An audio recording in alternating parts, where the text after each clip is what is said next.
The United States Senate has just taken an extraordinary step against their own party's sitting president. 67 senators voted yes on a condemnation resolution at 2:47 in the morning. 19 of those votes came from Republicans. This resolution declares that Donald Trump broke his presidential oath. This is not theatrical politics or symbolic messaging.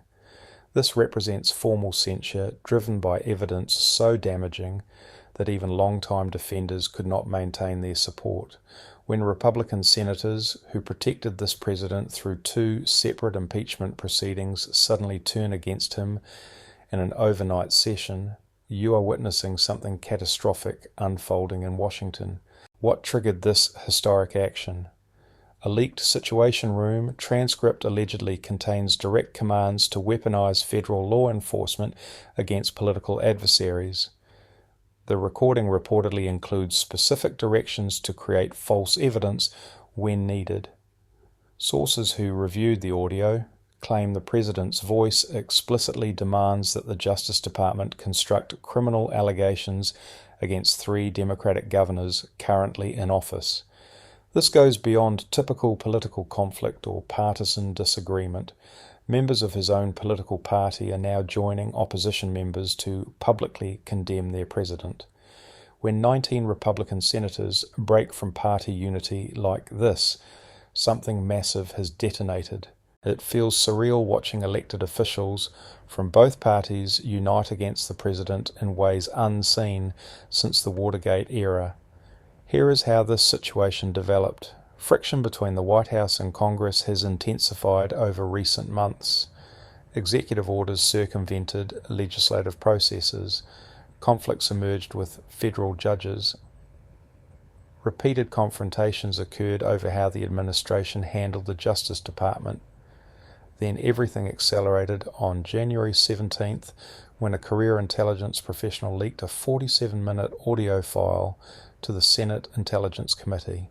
The recording allegedly captured during a January 3rd Situation Room meeting documents direct presidential commands to deploy the FBI against political enemies. 4 senators who heard the complete tape report that it contains explicit directions to fabricate evidence. It includes instructions to coordinate with sympathetic media organizations to amplify the manufactured charges. The timing was planned to coincide with primary elections in battleground states. This was not about policy strategy or conventional political combat. This was about transforming federal law enforcement into a tool for personal political revenge. This becomes truly serious when you understand what happened next. Members of the Senate Intelligence Committee reviewed the recording in a classified facility on January 18th. They immediately recognized this violated every constitutional boundary that exists. Condemnation resolutions against sitting presidents are exceptionally rare. They do not occur over policy differences or partisan fights. They happen when lawmakers conclude a president has fundamentally violated the oath of office and threatened the republic itself. The intelligence professional who leaked the recording remains protected under whistleblower laws. This individual reportedly worked in signals intelligence for 17 years. Sources familiar with the situation say this person struggled with the decision for nearly 2 weeks. The conclusion was that constitutional obligation outweighed any duty to protect classified material. A colleague informed the New York Times that the analyst felt silence would make them complicit in destroying American democracy. Multiple sources describe what followed. On January 19th, a bipartisan group of 23 senators convened an emergency closed-door session. The Intelligence Committee had formally verified the recording's authenticity. The group included 14 Democrats, 8 Republicans, and 1 independent. Sources informed CBS News that Senator James Lankford from Oklahoma emerged from that meeting visibly disturbed. Lankford is a staunch conservative who defended the president through both impeachments. He told reporters what he heard made him physically sick. Lankford reportedly sat silent for several minutes after the recording concluded. He told colleagues he needed to call his wife before making any public comment. Senator Angus King, the independent from Maine who serves on the Intelligence Committee, told NBC this recording represents the most transparent case of presidential power abuse he has witnessed in 50 years of observing American politics. King emphasized that unlike previous controversies where intent remained debatable, this recording eliminates interpretation. The language is explicit, the orders are unambiguous, the criminal intent is undeniable. By the conclusion of that 4-hour session, the group had composed a formal condemnation resolution for introduction that same evening. Multiple senators described drafting this resolution as among the most challenging tasks of their careers. They understood they were about to take historic action against a president from their own party. The resolution obtained by the Washington Post accuses the president of intentionally corrupting the Department of Justice. It charges him with ordering the creation of criminal evidence against American citizens. It alleges conspiracy to weaponize federal law enforcement against political opponents.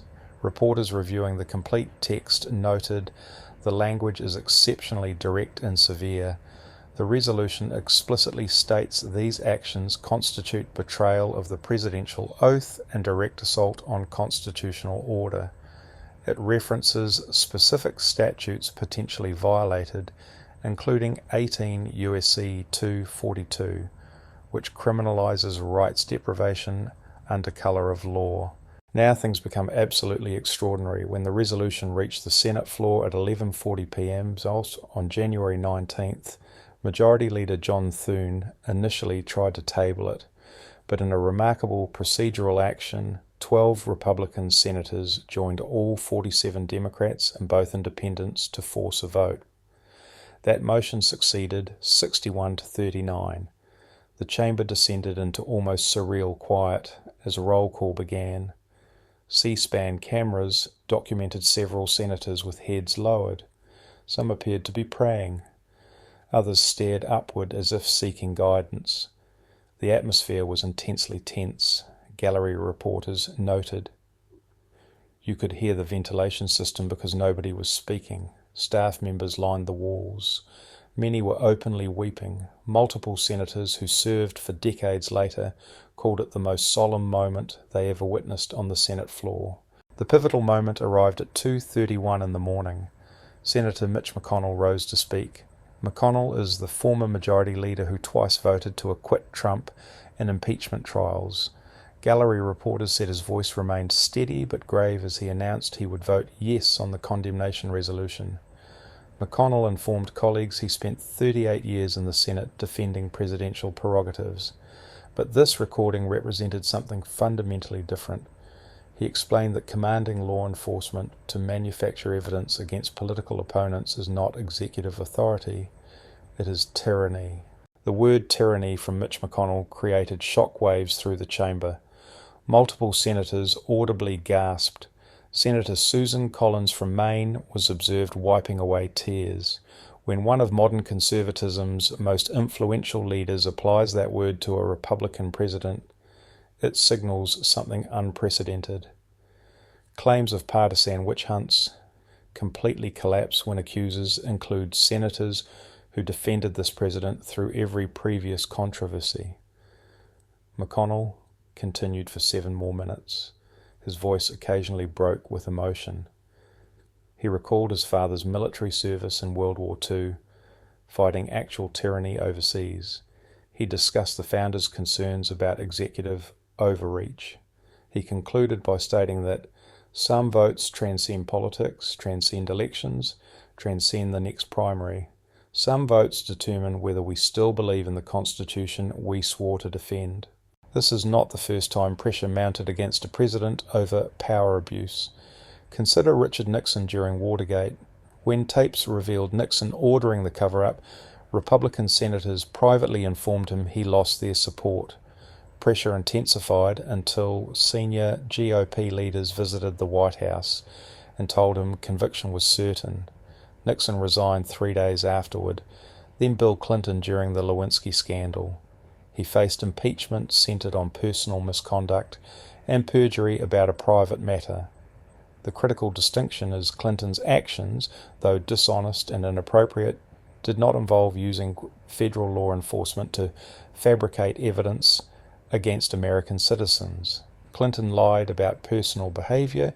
What is alleged here involves ordering federal agents to commit felonies against innocent people. And recall the first Trump impeachment regarding Ukraine.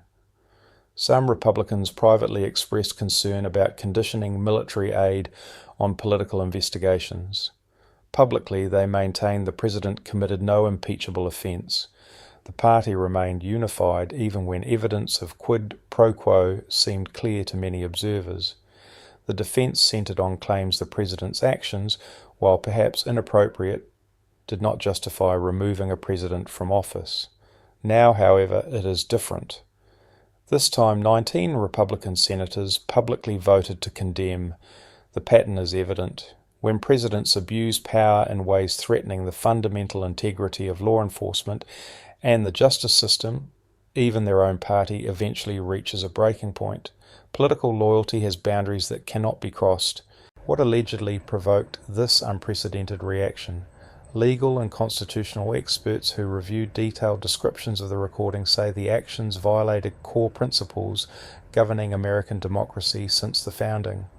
The recording reportedly captures the president's voice issuing specific instructions to the FBI director during a Situation Room meeting.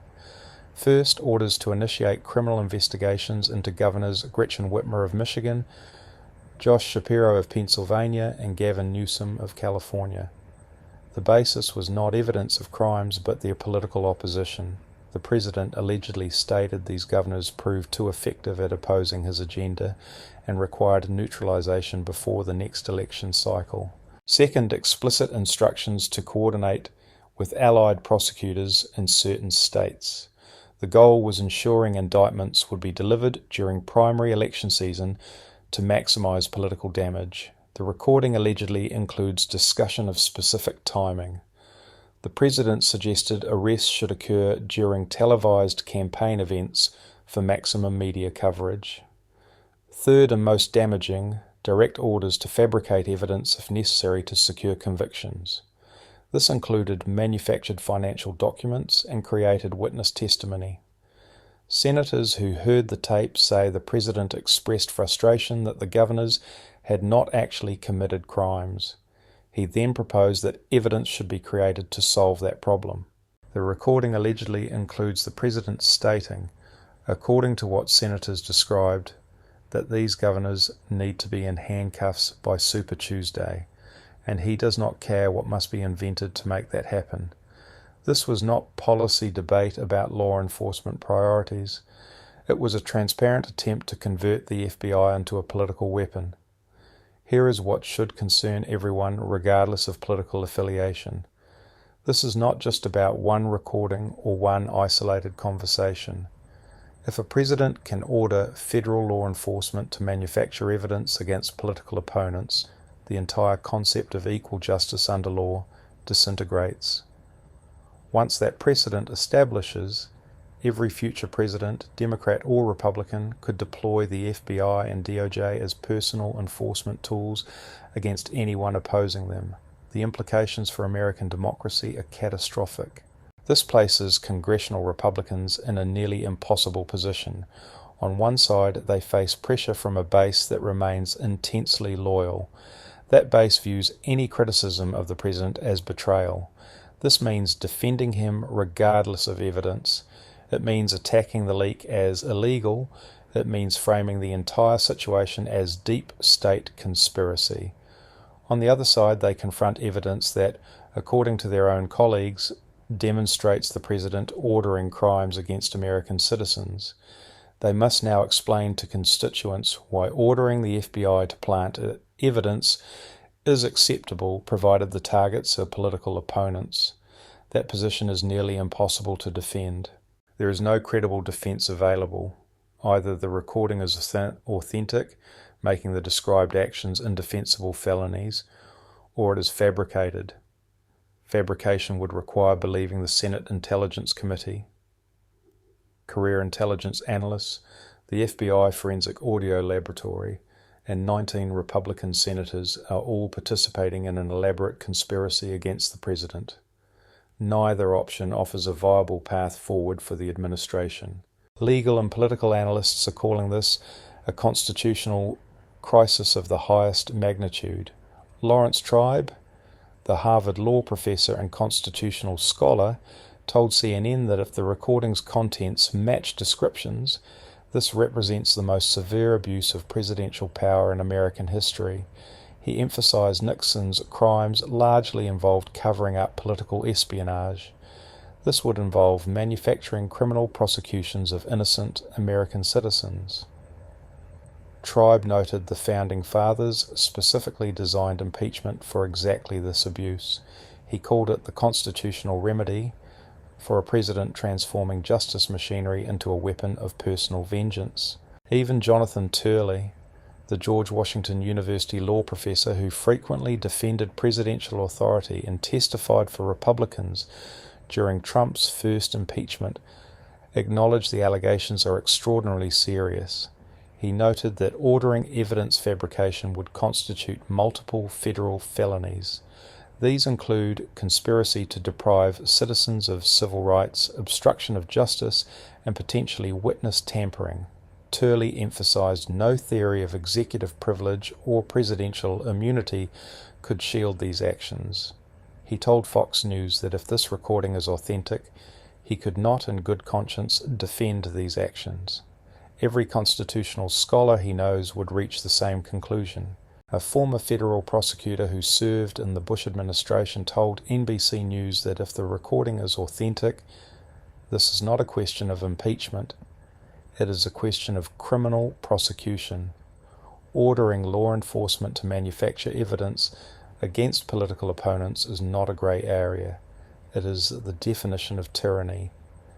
It violates virtually every principle the Justice Department is supposed to uphold. The former prosecutor added he spent his career imprisoning people for far less serious offences.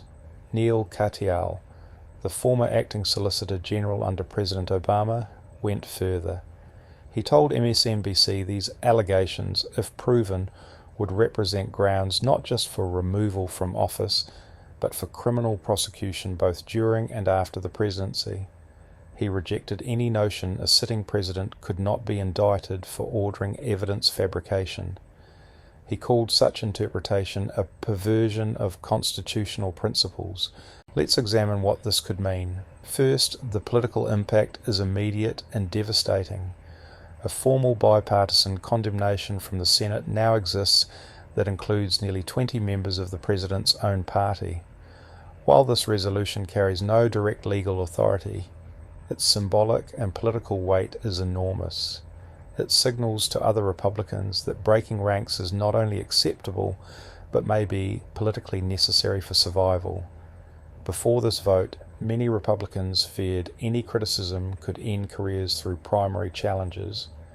Now respected party figures have provided cover, potentially triggering a cascade of additional defections. Second, the legal implications are severe. The House Judiciary Committee announced emergency hearings starting January 22nd. Multiple legal experts indicated that if the recording's authenticity confirms, articles of impeachment would be virtually certain. This time the evidence would be the president's own voice ordering crimes. Unlike previous impeachments, which relied on testimony and documents that could be disputed, this would be direct evidence no reasonable person could explain away. Third, implications for the Justice Department itself are profound. Career prosecutors are reportedly in turmoil. Several senior officials submitted resignation letters, effective immediately. They refused to continue serving an administration accused of these actions. The FBI Agents Association, representing over 14,000 active and retired agents, issued a statement expressing grave concerns about politicization of their institution. Finally, institutional implications are devastating.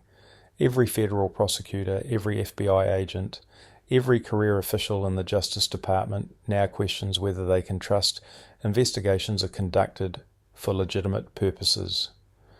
A poll of federal law enforcement officials conducted by the Federal Law Enforcement Officers Association found 73% expressed serious concerns about politicization of their agencies.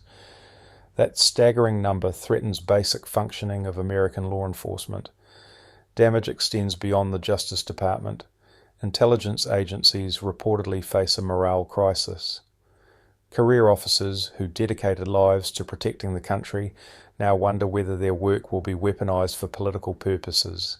Recruitment for sensitive positions has reportedly stalled as potential candidates question whether they want to join agencies embroiled in constitutional controversy. State attorneys general from both parties began coordinating response. A bipartisan group of 34 state AGs issued joint statement affirming commitment to rule of law. They promised to resist any attempt to use federal law enforcement as political weapon against state officials. Several indicated they are prepared to file suit if any threatened investigations move forward. Implications for the upcoming election cycle cannot be overstated. Every Republican candidate in every race will face questions about whether they support a president accused of ordering evidence fabrication. Polling conducted overnight shows 62% of independent voters believe allegations are serious enough to warrant removal from office. That number represents potentially fatal electoral liability for Republicans in swing districts. Beyond immediate political fallout, this concerns fundamental constitutional principles.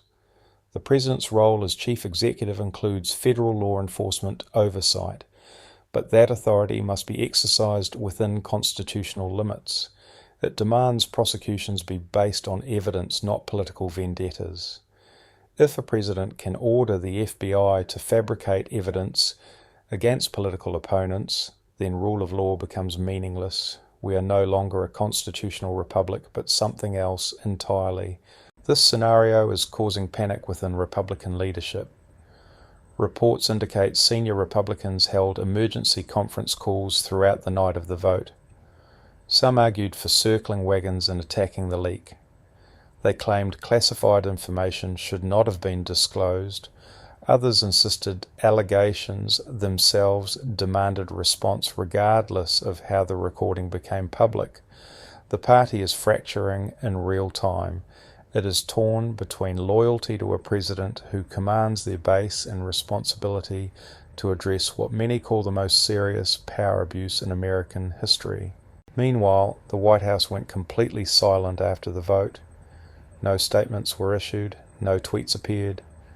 The press secretary's phone went to voicemail. When reporters arrived at White House gates at 7 a.m. on January 20th, they found no scheduled briefings. No officials were willing to speak even anonymously. One administration official, speaking to Politico, anonymously described the atmosphere inside the West Wing as funereal. Staff members were reportedly seen removing personal belongings from offices. They were uncertain whether the administration would survive the week. The silence lasted over 7 hours. Foreign allies reached out through diplomatic channels, receiving no response. The stock market opened sharply lower. The Dow fell 847 points in the first trading hour as investors processed constitutional uncertainty. World leaders issued carefully worded statements expressing concern about stability in the United States. Things escalated when the president finally responded at 9:43 a.m. with posts on Truth Social. He called the condemnation vote a treasonous attack orchestrated by Democrats, rhinos, and the deep state. He claimed the recording was fabricated by intelligence agencies working with George Soros.